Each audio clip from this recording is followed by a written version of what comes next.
桐生。風間がお前くらいの年の頃、あいつがどんな極道だったか知っているか？いえ、詳しくは。一言でいや一騎当千だ。腕といい度胸といい、俺から見ても惚れ惚れするような男気を持つ本物の男だった。もしあの頃に戻って奴を10億で買えるなら、俺は迷わず払う。お前が本当に10億の価値があるのか見させてもらう。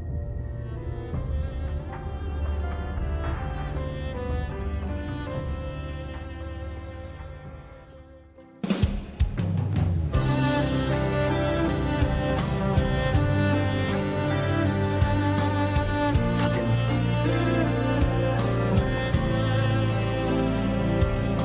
私は立花と申します。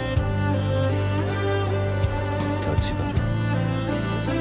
少しだけ話聞いていただけませんか？桐生一馬さん、10万種フグの買いすぎだの、100グラム1万の松阪牛を頼んだんだの。高えもんはあらかた食ったけど、こんなボロい屋台の80円の大根が1万円。金ってのは一体何なんだろう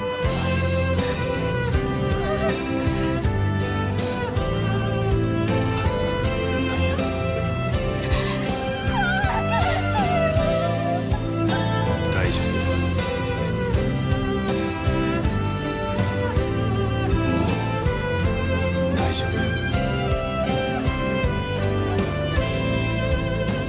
どうしてこんなことに。お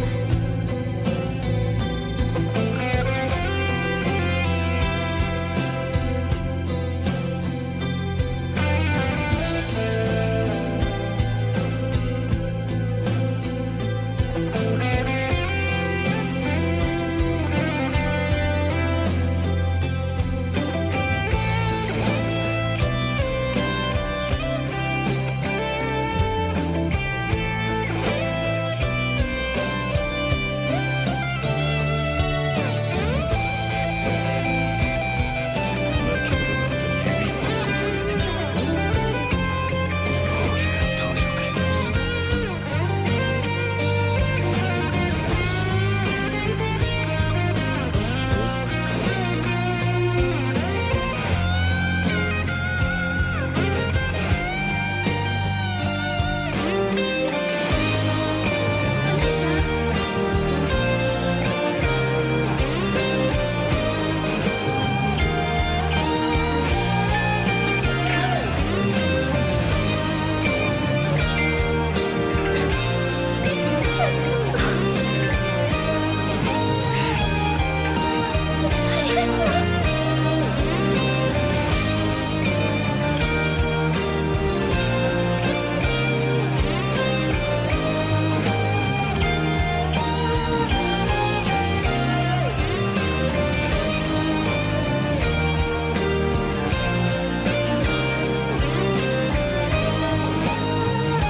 Hello. You have read the title of the video and must probably be wondering what exactly do I mean by saying that I miss Yakuza 0? And why am I treating this like some sort of grand statement? Well, the truth is, I'm tired, boss. As of the making of this video, the Like a Dragon community has been more and more eager to express disappointment regarding the multitude of recent titles and projects alike. With me, as you might expect, counting as one among them. This seems like prime time to upload a classic "Is RGG dead?" video, but I'm not going to do that. Instead, I want to use this opportunity to say something that I wanted to for a pretty long time. Yakuza 0 is an incredible game, and if you belong to the series community, then I don't think I have to tell you that. But regardless, let me suck its cock for just a smidge of your precious little YouTube time.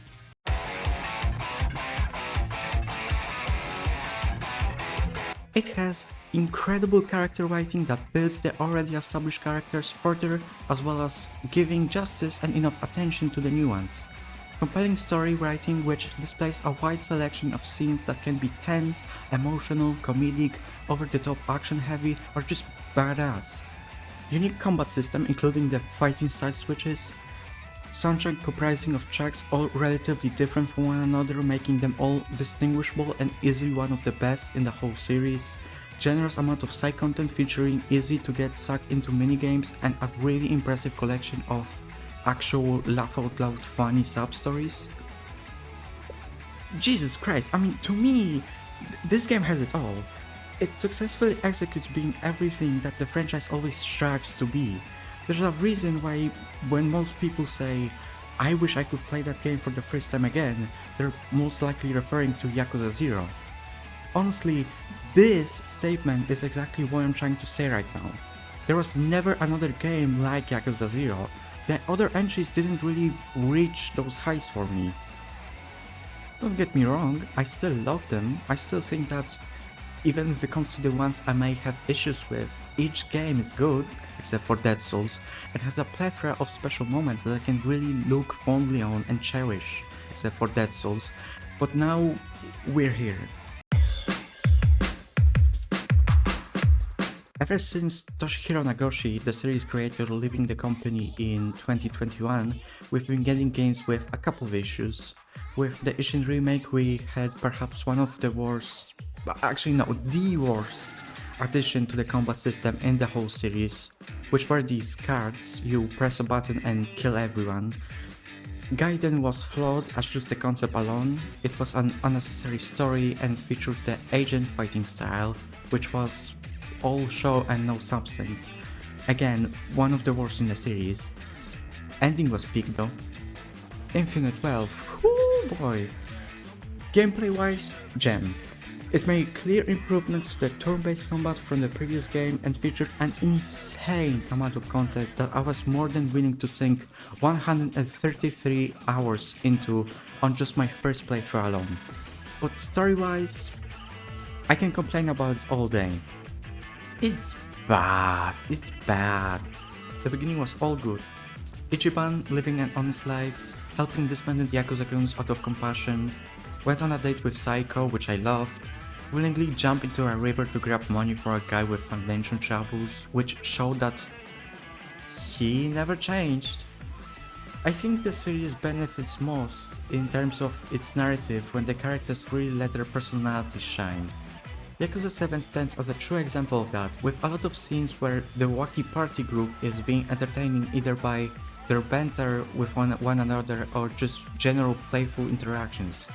Infinite Wealth puts a dramatic hold on those, and upon Ichiban landing in Hawaii, for me it really felt like all the characters seemed to talk about was just how to move the story forward. There were no scenes of them laying on calm mattresses. There was no Ichiban getting the funny iconic haircut and Adachi laughing at him. There was no fucking mirror face coming out of nowhere looking exactly like Adachi and then forcing us to do the stupid ass which one do I shoot with. No, instead in Infinite Wealth your objective is to talk to Chitose, get an info dump. Actually, it's been 12 days. She up and disappeared without warning. 12 days ago. Were there any signs you could see it coming? Nope. That day I went to her house like always, but the door was locked and nobody was home. I thought she just stepped out to run an errand or something. But the next day and the day after, she was still gone. Did you call the police at all? No. You see, exchange students in Hawaii aren't exactly allowed to have part-time jobs. If I'd reported it, they might have figured out I was working here illegally. Meaning, when I went to the house, Akane-san was already long gone. Perhaps make new friends. So, and wait, at the end, what were you still it doing becomes there? Nice. Kane-san never Goes gave and me my play last with his paycheck. new friends. It If was a you whole think the month's episode worth, too. idea is good, I went please in write to get it for down. my... There's nothing here, even the scenes that try to be impactful fall short for me. I really hope Kiryu breaking into tears won't become a staple the series will start using as an easy, cheap way to make emotional scenes, because yeah, they really just threw that in there. The Amazon show was made by different people, but it was us too, so I'll mention it as well. Like a Dragon Pirates in Hawaii has to be one of the most disappointing games I mentioned thus far, and Yakuza 0 Director's Cut. Yakuza. Oh, actually, yeah, this video is supposed to be about Yakuza 0. My main point is, Yakuza 0 focused heavily on character development, not just flashy but also well-balanced combat and a colorful variety of emotions portrayed within its cutscenes. With the games that came before it and a few months after, there were good attempts at doing that, but they didn't achieve the exact same level of success. And now, I really worry that we are truly slowly losing their grip on that entirely. I'm not trying to completely shove post-Nagoshi RPG under the bus. I feel terrible saying this. I love the Yakuza series, it is my favorite video game franchise of all time. Hell, this whole discussion made me start a goddamn YouTube channel. I want for it to thrive, but goddammit, I am fully convinced that major changes to RGG's approach to them have to be made. The cinematography behind them feels like it's of lower quality, the greedy practices performed by Sega with the series becoming more profitable make me want to puke out all the blood in my body. The marketing practices became much grander too. These collaborations are so fucking bizarre. Welcome to Paradise with Drosky, they got Danny Trejo to play one of the characters in Infinite Wealth. What did you think? Awesome.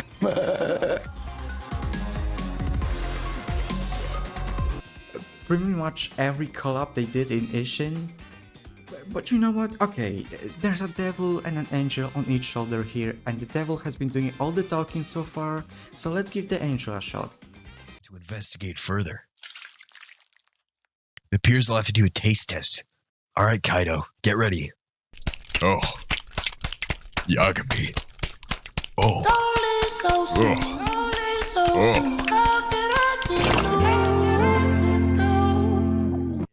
Yes, more and more people engage with the franchise, and like I said, a lot of these new faces seem to love these modern entries.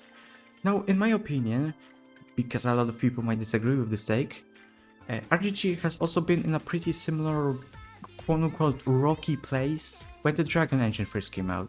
It was new and it made the combat plenty of janky and awkward and resulted in what I considered to be some of the series' big stinkers. Later on, it kept improving however, so maybe that's what we're looking at here.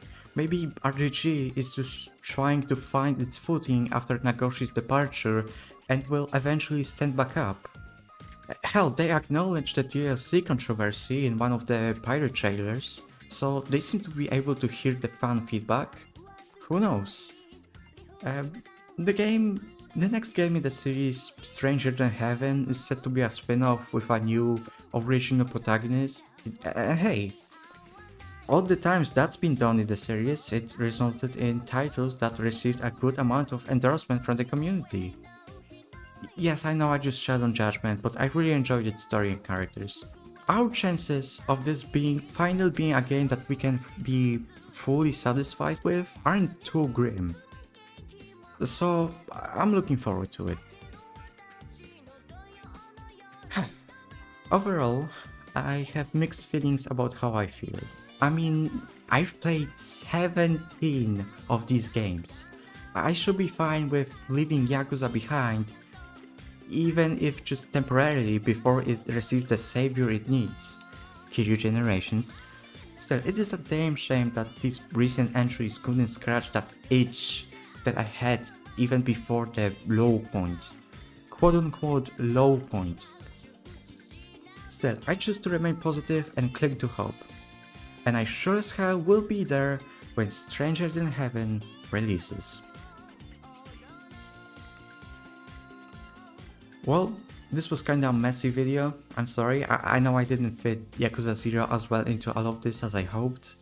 But hopefully you enjoyed hearing me rambling on about this regardless, and yeah, and I will see you around. Also, please subscribe, please, please. I swear I'll try to make good content. I promise I'll try. Oh. この辺かな。うん。